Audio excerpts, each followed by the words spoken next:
தெய்வத்தின் குரல் முதல் பகுதி மூலமாகிய வேதம். நம்முடைய மதம் என்பது சைவம் வைஷ்ணவம் என்று இரண்டு பெரிய பிரிவுகளாக இருக்கின்றது.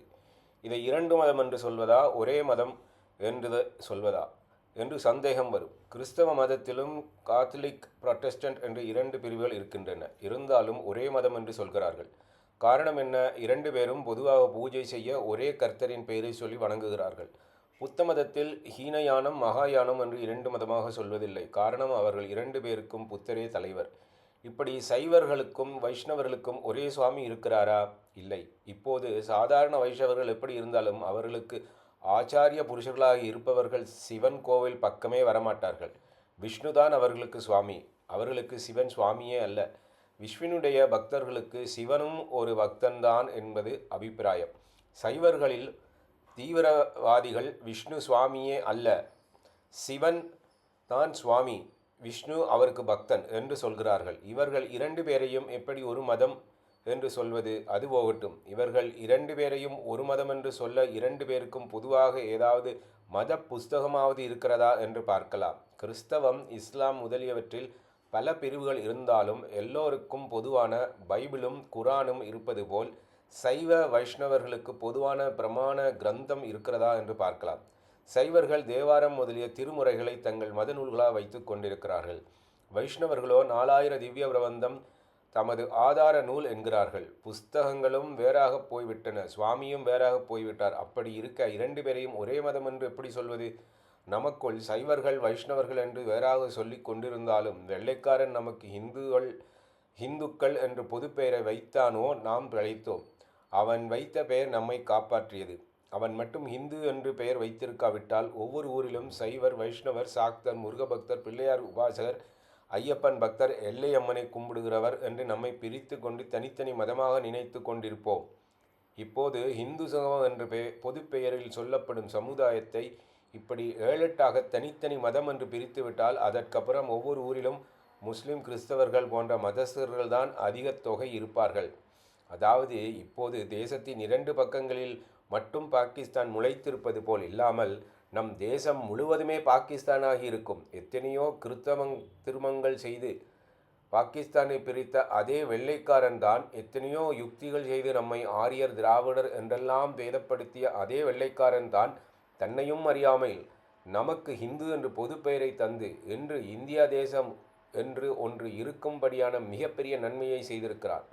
அப்படியானால் நமக்கு ஒரு மதமா, 2 மதமா? வைஷ்ணவர்களுக்கு சுவாமியே வேறே, புஸ்தகம் வேறே, சைவர்களுக்கு சுவாமி வேறே, புஸ்தகம் வேறே என்று சொன்னாலும் உண்மை அப்படி அன்று. இப்போது இருக்கிறவர்களுடைய மனோபாவத்தை கவனித்தால் அது வேறு மதம், இது வேறு மதம் என்று சொல்லக்கூடிய ஹேது வளர்ந்திருக்கிறதே தவிர அவர்களுடைய முதல் நூல்களை பார்த்தோமேயானால் உண்மை தெரிய வரும். சைவ திருமுறைகள் 4000 திவ்ய பிரபந்தம் என்கிற இரண்டையும் பாடினவர்கள் தங்களது நூலே முதல் நூல் என்று சொல்லவே இல்லை, நினைக்கவே இல்லை. அவர்கள் தங்களையும் மதஸ்தாபர்களாக நினைத்து கொண்டதே இல்லை. அவர்கள் காலத்துக்கு முந்தியே ஒரு மதம் இருந்திருக்கிறது. ஆழ்வார்கள் பாடுவதற்கு முந்தி வைஷ்ணவம் இருந்திருக்கிறது. நாயன்மார்களுக்கு முந்தி சைவம் இருந்திருக்கிறது. இவர்களுக்கு முதல் நூல் எது என்று பார்த்தால் மறைகள்தாம், அதாவது வேதங்களே.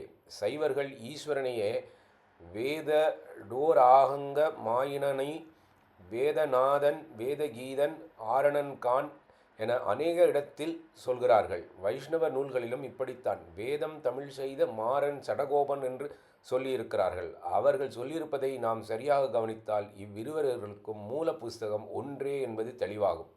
இப்போது சைவர்களுக்கும் வைஷ்ணவர்களுக்கும் முக்கியமாக இருக்கிற தேவாரமும் பிரபந்தமும் ஒரே பொது மூலமான வேதத்தை ஆதாரமாக கொண்டு உண்டானவையே.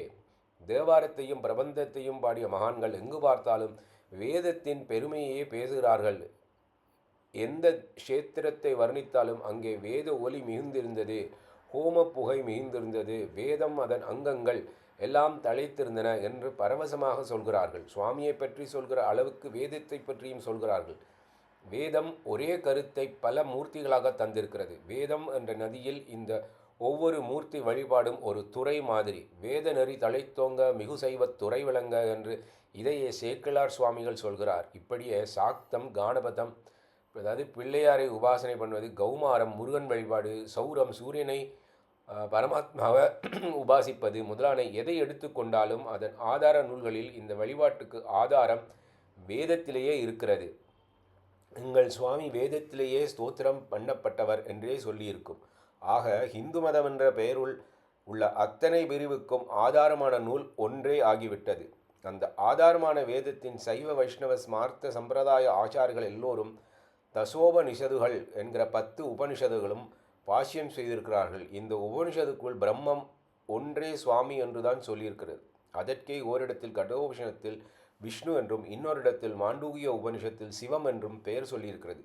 வேத சம்ஹிதைகளில் வருகிற மித்திரன், வருணன், அக்னி, இந்திரன் முதலான அத்தனை தெய்வங்களும் கூட இந்த சத்தியத்தின் பல பெயர்கள்தான் என்றும் அதே வேதத்தில் சொல்லியிருக்கிறது. ஏகம் சத் விப்ரா பகுதா வதந்தி. ஆனபடியால் நம் மதத்தின் அத்தனை பிரிவுகளுக்கும் பொது புஸ்தகம், பொது சுவாமி இரண்டும் இருப்பதாக ஆகிவிட்டது. பொது புஸ்தகம் வேதம், பொது சுவாமி பிரம்மம். எனவே சந்தேகமில்லாமல் நாம் எல்லோரும் ஒரே மதம்தான் என்று தீர்மானமாக சொல்லிக்கொள்ளலாம். அந்த பொது சுவாமியை நமக்கு காட்டி கொடுத்திருப்பதுதான் பொது புஸ்தகமான வேதம்தான். சுவாமியை காட்டி கொடுத்திருப்பதோடு ஆசாமிகளான நாம் எப்படி வாழ்க்கை நடத்தி முடிவில் அந்த சுவாமியாகவே ஆக வேண்டும் என்பதற்கு நமக்கு வழிகாட்ட பரோபகாரம் செய்வது இந்த வேதம்தான். இகம்பரம் இரண்டுக்கும் அதுதான் நமக்கு கதி. அதுதான் இத்தனை சம்பிரதாயங்களுக்கும் சித்தாந்தங்களுக்கும் மூலம். வேர் நம்முடைய மதப்பிரிவுகள் எல்லாம் வேதத்திலிருந்தே வந்தவை. வேர் ஒன்று, கிளைகள் பல. ஆராய்ந்து பார்த்தால், ரொம்ப முக்கியம், ஆராய்ந்து பார்த்தால் இந்து மத பிரிவுகளுக்கு மட்டுமின்றி உலகில் உள்ள எல்லா மதங்களுக்குமே மூலம் வேதம்தான் என்று தெரியும். அந்த மூலத்தை மங்காமல் ரட்சிக்க வேண்டும் என்பதே நம்முடைய தலையாய கடமை.